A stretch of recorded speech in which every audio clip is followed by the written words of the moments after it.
दोस्तों स्वागत है आपका एक नई वीडियो में। और जैसा कि दोस्तों आपको स्क्रीन पे भी दिख रहा होगा कि हम किस विषय पर आज चर्चा करने वाले हैं। दोस्तों HPPSC यानी कि हिमाचल प्रदेश लोक सेवा आयोग है, हिंदी में इसको इस आयोग को हम कहेंगे, ठीक है। और ये PGT इनकी जो भी भर्तियाँ निकली हैं दोस्तों, इसको करवाने वाला है HPPSC, ठीक है। तो अभी सिलेबस भी इन्होंने अपडेट कर दिया है, ठीक है। नई नई सिलेबस भी इन्होंने साइट पे अपलोड कर दिया था और बहुत जल्द ही आपके जो वो परीक्षा भी हो जाएगी, ठीक है। परीक्षा भी होने की संभावना है। यहाँ पे अप्रैल मई तक आप मान के चल सकते हैं कि यहाँ पे आपकी परीक्षा भी हो जाएगी। तो हिंदी की कौन सी ऐसी पुस्तकें हैं जिनका अध्ययन हमें इस परीक्षा की तैयारियों के लिए करना चाहिए, और स्ट्रैटेजी हमें किस तरह की बनानी चाहिए, अपनी रणनीति किस तरह से बनाएं ताकि हम परीक्षा में उत्तीर्ण हो सकें अच्छे अंकों से, ठीक है। तो इस विषय पे हम बातचीत करने वाले हैं आज, ठीक है दोस्तों। और उससे पहले मैं आपको अगर बता दूं तो ये भी मैंने एक घोषणा की हुई थी पहले ही, ठीक है। 1-2 दिन पहले मैंने ये घोषणा की थी, या आप मान के चल सकते हैं कि मैंने एक वीडियो बनाई थी। घोषणा तो क्या कहेंगे, एक वीडियो बनाई थी और उसमें कहा था कि मैं आपके लिए सिलेबस जो आपके लगा हुआ है उसके सिलेबस के हिसाब से आपके लिए प्रैक्टिस सेट भी लगाऊंगा, ताकि आपको कोई किसी तरह की कोई परेशानी ना हो और आप ये अंदाज़ा लगा सके कि किस तरह का पेपर का स्तर होने वाला है, ठीक है। आप मान के चलिए कि इस बार जो पेपर का स्तर है वो बहुत कठिन होने वाला है दोस्तों, ठीक है। सिलेबस भी ये पहली बार हुआ है कि HPPSC ने सिलेबस दिया है, ठीक है, किसी एग्ज़ाम के लिए ये सिलेबस निर्धारित हुआ है। इससे पहले जो ये PGT हिंदी के लिए तो हम कह ही सकते हैं, ठीक है। PGT हिंदी के अलावा जितने भी PGT में सब्जेक्ट हैं जिन पे अभी भर्ती होनी है, ठीक है, तो उनका सबका सिलेबस यहाँ पे दिया और ये पहली बार हुआ है, ठीक है। तो ये बहुत महत्वपूर्ण है हमारे लिए, ठीक है।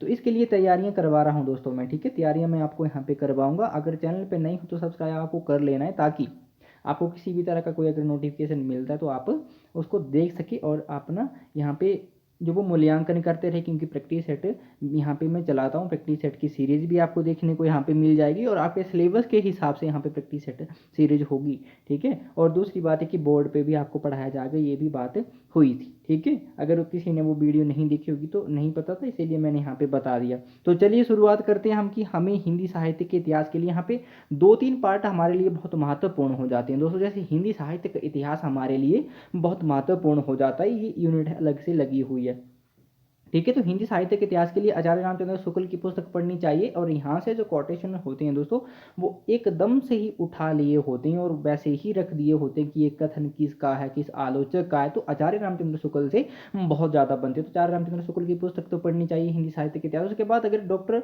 बच्चन सिंह की 2 पुस्तकें आती हैं उनकी, एक हिंदी साहित्य का दूसरा इतिहास और एक आधुनिक हिंदी साहित्य, दोनों ही बहुत ये महत्वपूर्ण पुस्तकें हैं। तो इनको भी पढ़ना चाहिए। अगर आपने पढ़ ली होंगी, मुझे तो ऐसा लगता है कि आपने पढ़ ली होंगी पहले से। उसके बाद दोस्तों डॉक्टर नगेंद्र की पुस्तक है, डॉक्टर नगेंद्र इसके संपादक हैं, ठीक है, हिंदी साहित्य का इतिहास। इसको आप गाइड की तरह एक मान के इसको पढ़ सकते हैं, ठीक है। डॉक्टर नगेंद्र की पुस्तक को पढ़ना चाहिए मेरे हिसाब से। और उसके बाद गाइडों की बात की जाए तो आपको गाइडें कौन कौन सी पढ़नी चाहिए। जैसे गाइडों में अगर बात की जाए तो गोविंद पांडे सरस्वती पांडे की पुस्तक आती है हिंदी साहित्य का वस्तुनिष्ठ इतिहास, ठीक है। उसको जब आपके पास समय बहुत कम रह जाएगा, जब आपकी परीक्षा जो वो 15 या 20 दिन के भीतर होने वाली होगी, तो उसको उसके बाद इसको पढ़ना चाहिए आपको। उससे पहले ये जो 3 इतिहास की पुस्तकें हैं इनको पढ़ लीजिएगा, ठीक है। उसके बाद आपको गोविंद पांडे सरस्वती पांडे की पुस्तक पढ़नी चाहिए। देखिए अगला हमारा है दृष्टि। दोस्तों दोनों में से एक को आप पढ़ सकते हैं, ये नहीं है कि आप दोनों में टाइम वेस्ट करें, क्योंकि आपके पास समय बहुत कम है।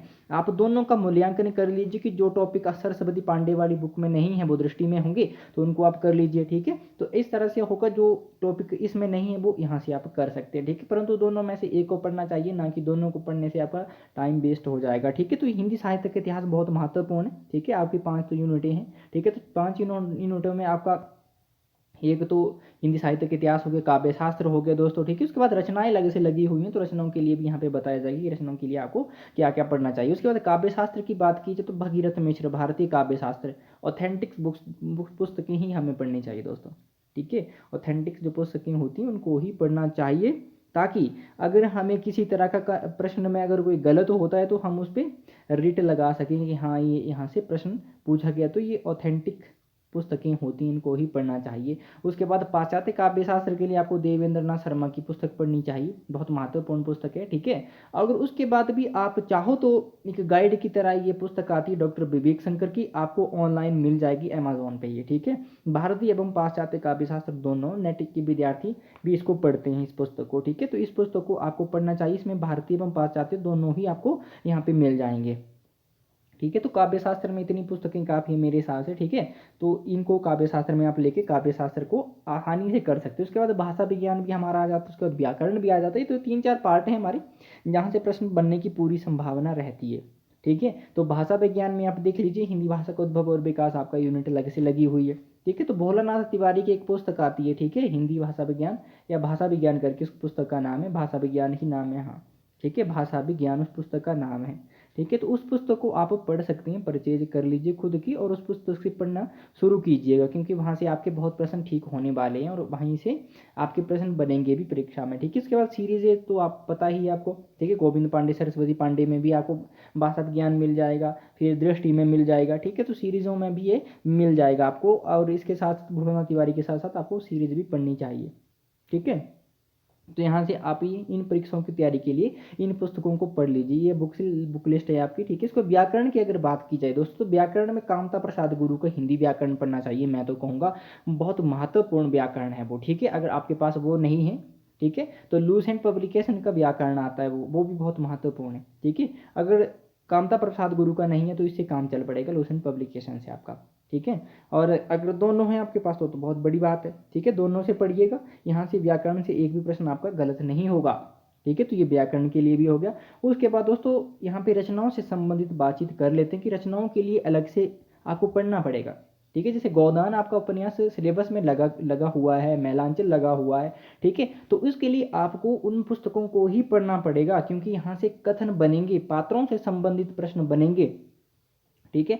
तो आपको इन रचनाओं को पढ़ना ही पड़ेगा। जैसे साकेत का नवम सर्ग लगा हुआ है तो साकेत के संबंध में आपको सामान्य सी जानकारी होनी चाहिए, ठीक है। जब सामान्य सी जानकारी आपको साकेत के संबंध में होगी, नवम सर्ग को आपको पढ़ना पड़ेगा कि उसमें क्या महत्वपूर्ण है, कहाँ किन पंक्तियों में अलंकार आ रहा है, ठीक है, कौन सी पंक्तियों में या कौन से वाक्य में उसका भावार्थ क्या बन रहा है, ठीक है, वहाँ पे अलंकार किस तरह से प्रयोग हो रहे हैं, ठीक है, प्रतीक बिंब किस तरह से आ रहे हैं। तो उन सारी चीज़ों को आपको देखना पड़ेगा, क्योंकि वहाँ से प्रश्न इस तरह के बनेंगे, ठीक है। तो इन रचनाओं को आपको देखना पड़ेगा। और दूसरी बात यह है कि मैंने आपको कहा है कि मैं इन सारी चीज़ों पे आपको पढ़ाऊँगा, ठीक है, बोर्ड पे आपको ये सारी जानकारियाँ दूंगा, ठीक है। और सिलेबस के हिसाब से आपको प्रैक्टिस सेट भी दिए जाएंगे, ठीक है। अगर चैनल पे नए आ रहे हो आप तो आपको सब्सक्राइब कर लेना है, अपने मित्रों के साथ भी शेयर कर दीजिए, जिससे मेरा मनोबल भी बढ़ेगा और आपके लिए नई नई चीज़ें करने की मैं कोशिश करूंगा, ठीक है। नए नए फैक्ट, नए नए तथ्य आपके लिए लाऊंगा, ठीक है। और दूसरी बात ये है कि आपको प्लानिंग और स्ट्रैटेजी किस तरह से बनानी चाहिए। इन पुस्तकों को आपको ये नहीं करना चाहिए कि सबसे पहले आप हिंदी साहित्य के इतिहास पढ़ रहे हैं,